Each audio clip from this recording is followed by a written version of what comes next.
Boa noite, queridos. Pastor Cristian Zunino, Ministério Vindas Águas, Nova Trento, Santa Catarina. Mais uma vez aqui, hoje, dia 4 de janeiro de 2021, para compartilhar uma mensagem diretamente do coração de Deus ao teu coração. Amém? E a palavra que Deus tem para nós no dia de hoje está no livro do profeta Isaías, no capítulo de número 52, a partir do versículo de número 13. Que diz assim a palavra de Deus: Eis que o meu servo procederá com prudência, será exaltado e elevado e muito sublime. Como pasmaram muitos à vista dele, pois o seu parecer estava tão desfigurado, mais do que o de outro qualquer, e a sua figura mais do que a dos outros filhos dos homens. Assim borrifará muitas nações, e os reis fecharão as suas bocas por causa dele. Porque aquilo que não lhes foi anunciado, verão, e aquilo que eles não ouviram, entenderão. Quem deu crédito à nossa pregação, e a quem se manifestou o braço do Senhor, porque foi subindo como renovo perante ele, e como raiz de uma terra seca. Não tinha beleza nem formosura, e olhando nós para ele, não havia boa aparência nele para o que desejássemos. Era desprezado e o mais rejeitado entre os homens, homem de dores, experimentado nos trabalhos, e como um de quem os homens escondiam o rosto, era desprezado, e não fizemos dele caso algum. Verdadeiramente, ele tomou sobre si as nossas enfermidades, e as nossas dores levou sobre si, e nós o reputávamos por aflito, ferido de Deus e oprimido. Mas ele foi ferido por causa das nossas transgressões, e moído por causa das nossas iniquidades. O castigo que nos traz a paz estava sobre ele, e pelas suas pisaduras fomos sarados. Todos nós andávamos desgarrados como ovelhas, cada um se desviava pelo seu caminho, mas o Senhor fez cair sobre ele a iniquidade de todos nós. Ele foi oprimido e afligido, mas não abriu a sua boca. Como um cordeiro foi levado ao matadouro, e como a ovelha muda perante os seus tosqueadores, assim ele não abriu a sua boca. Da opressão e do juízo foi tirado. E quem contará o tempo da sua vinda? Porquanto foi cortado da terra dos viventes pela transgressão do meu povo, ele foi atingido. Puseram a sua sepultura com os ímpios e com o rico na sua morte, ainda que nunca cometeu injustiça, nem houve engano na sua boca. Todavia ao Senhor agradou moê-lo, fazendo-o enfermar. Quando a sua alma se puser por expiação do pecado, verá a sua posteridade, prolongará os seus dias, e o bom prazer do Senhor prosperará na sua mão. Ele verá o fruto do seu penoso trabalho, da sua alma, e ficará satisfeito. Com o seu conhecimento, o meu servo, o justo, justificará a muitos, porque as iniquidades deles levará sobre si. Por isso, lhe darei a parte de muitos, e com os poderosos repartirá ele o despojo. Porquanto derramou a sua alma na morte, e foi contado com os transgressores.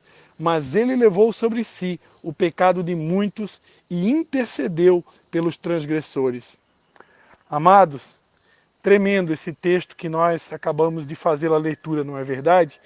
Esse texto que na verdade nada mais é do que uma profecia do profeta Isaías, uma profecia que foi proclamada aproximadamente 760 anos antes da vinda de Jesus Cristo em carne até este mundo.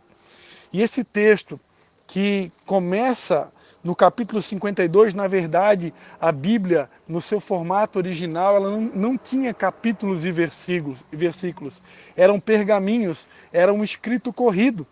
Mas para a gente entender o que Deus quer falar conosco nessa noite, esse texto que nós lemos, essa sequência do capítulo 52 e 53 do Isaías, do profeta Isaías, está falando, está tratando da via crucis de Jesus, de todo o processo que Jesus Cristo precisaria e precisou enfrentar a fim de que eu e você pudéssemos receber o perdão dos nossos pecados. Jesus Cristo precisou derramar o seu próprio sangue para então assim fazer a expiação e carregar as iniquidades, os pecados de toda a humanidade. Uma curiosidade bíblica é que muitas pessoas acreditam que o texto está falando que ele não tinha formosura, não tinha parecer nem formosura. Muitas das pessoas acreditam que Jesus Cristo tinha uma aparência física feia. Na verdade, o texto aqui é bem claro, quando ele começa dizendo no capítulo 52, como pasmaram muitos à vista dele, pois o seu parecer estava tão desfigurado, mais do que o outro qualquer. Queridos, Jesus Cristo não tinha uma aparência feia. Agora, ele ficou desfigurado por causa das nossas transgressões, por causa de todo nível de rejeição, por causa de todo nível de solidão, por causa de todo nível de desprezo. Ele vai dizer o profeta Isaías, quem deu crédito à nossa pregação e a quem se manifestou o braço do Senhor? Quando Jesus Cristo veio a esta terra, primeiramente ele se manifestou aos seus. O Evangelho de João, no capítulo de número 1, vai dizer que ele veio para os seus. Quem eram os seus? Os seus eram os judeus. Jesus Cristo era judeu. Jesus Cristo era judeu e Jesus veio para os judeus. Ele que é o nosso leão da tribo de Judá. E ele veio para os seus, ele veio para os judeus, mas os judeus não o receberam. E por conta de todo esse nível de rejeição, por causa de todo o nível de sofrimento, de oblação que ele precisou enfrentar por mim e por você, o seu parecer ficou desfigurado.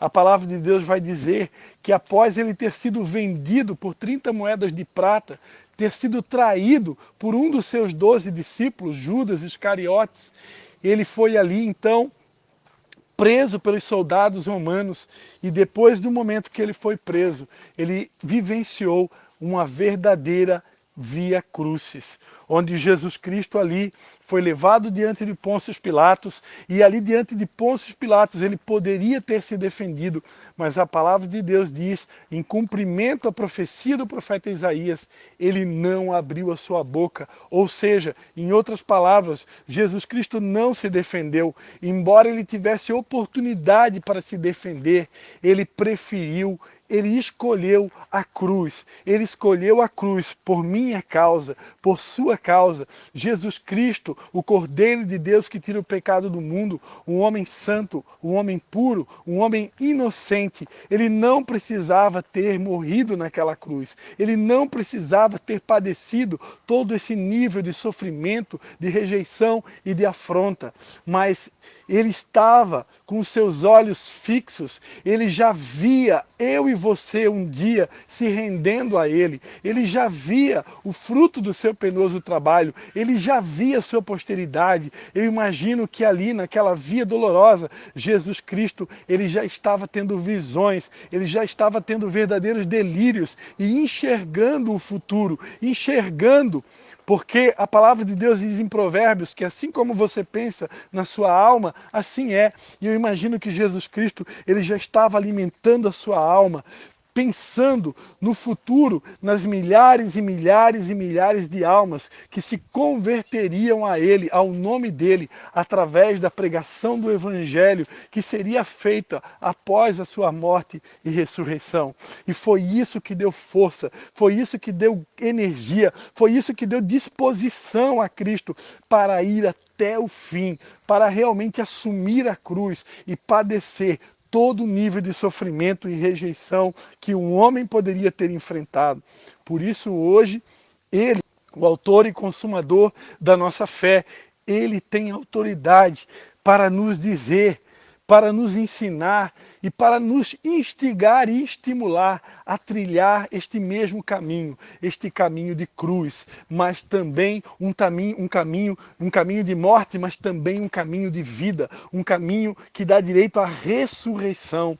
Aleluia! Cristo quer te levar a viver a sua ressurreição. Ele quer produzir em nós fogo, Ele quer produzir em nós glória, Ele quer produzir em nós avivamento. para que eu e você possamos ir por todo o mundo e proclamar as boas novas de salvação. A palavra de Deus, a palavra de ordem de Jesus Cristo para nós nestes dias de janeiro, nestes dias, neste tempo, a palavra de ordem do Messias para mim e para você que me ouve é: ide. Ide por todo o mundo e fazei discípulos de todas as nações, batizando-os em nome do Pai, do Filho e do Espírito Santo, ensinando-os a guardar todas as coisas que eu vou-lo tenho dito. Eis que estou convosco todos os dias até a consumação dos séculos. Amados, que nós possamos, a exemplo de Jesus Cristo, cumprir com a sua vontade, realizar o ID, fazer discípulos de todas as nações e dar alegria para o coração dele. E eu quero declarar para você que assim como Cristo, ele já viu, ele já pode contemplar o fruto do seu penoso trabalho. Eu quero declarar sobre a tua vida na noite de hoje, que você também verá o fruto do seu penoso trabalho e a sua alma ficará satisfeita. Amém, querido? Eu quero parar por aqui, eu quero fazer um convite para você, eu quero convidar você a entrar lá no Instagram, no canal do meu discipulador, @RenéTerraNovaOficial, Renê Terra Nova Oficial, entra lá no Instagram, ele tem uma palavra de Deus ao seu coração. E eu quero profetizar sobre a tua vida, que Deus vai falar poderosamente com você, tá bom? Beijo no teu coração, que o Senhor faça resplandecer o teu rosto, que o Senhor tenha misericórdia de ti, que o Senhor levante o teu rosto sobre ti e que o Senhor te dê a paz. Beijo no coração.